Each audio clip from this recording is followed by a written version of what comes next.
इब्लीस की अरज़दाश्त। कहता था अज़ाज़ील खुदावंदे जहां से, पर कालाए आतिश हुई आदम की कफ़े खाक। मगरबी दुनिया ने साइंस और सनतकारी में जो तरक्की की है, इकबाल उसे महज ज़ाहिरी तरक्की समझते हैं कि उनके नज़दीक ये एक ऐसी तरक्की माकूस है जिसने इंसान को रूहानी इक़दार से महरूम करके रख दिया है। वो इसे कार शैतानी करार देते हैं। इस नज़म में उन्होंने शैतान की ज़बानी ही मुआशरे के इस खोखलेपन का इजहार किया है। शैतान मलऊन बड़े तंज के साथ बारगाह खुदावंदी में अर्ज़ करता है कि तूने तो इंसान को अशरफुल मखलूक़ात करार दिया था और सजदा ना करने की पादाश में मुझे जन्नत से निकाल फेंका था, लेकिन अब इसके करतूत देख कि अपनी फितना अंगेजियों के सबब वो सारी दुनिया को बसम करने के दरपे है। जान लागर व तन फरबा व मलबूस से बदन जेब, दिल निजा की हालत में खिरत पुख्ता व चालाक। इसकी कैफियत यह है कि बदन तो खूब मोटा ताज़ा है जिस पर भड़कदार लिबास जेब तन करता है, लेकिन इसकी दाखिली कैफियत हर खूबी से महरूमी की है।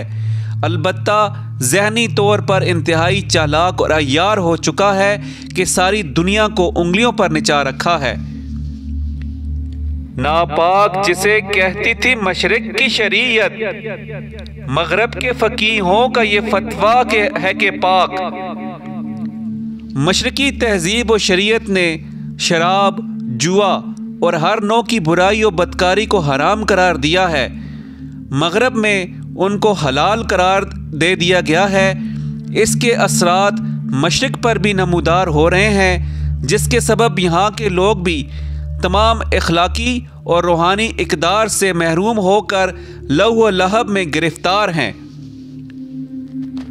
तुझको नहीं मालूम के हूरान बहश्ती, वीरानी जन्नत के तसव्वुर से हैं गमनाक।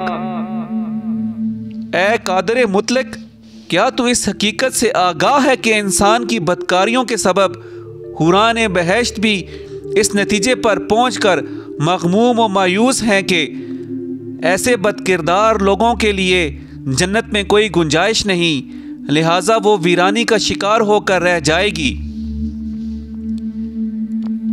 जमहूर के इब्लीस हैं अरबाब सियासत, बाकी नहीं अब मेरी जरूरत तहे अफलाक। जहां तक इस दुनिया के सियासतदानों का अहवाल है तो उन्होंने जमहूरियत के नाम पर हर वो काम शुरू कर दिया है जो बिल अमूम मुझसे मंसूब किया जाता था।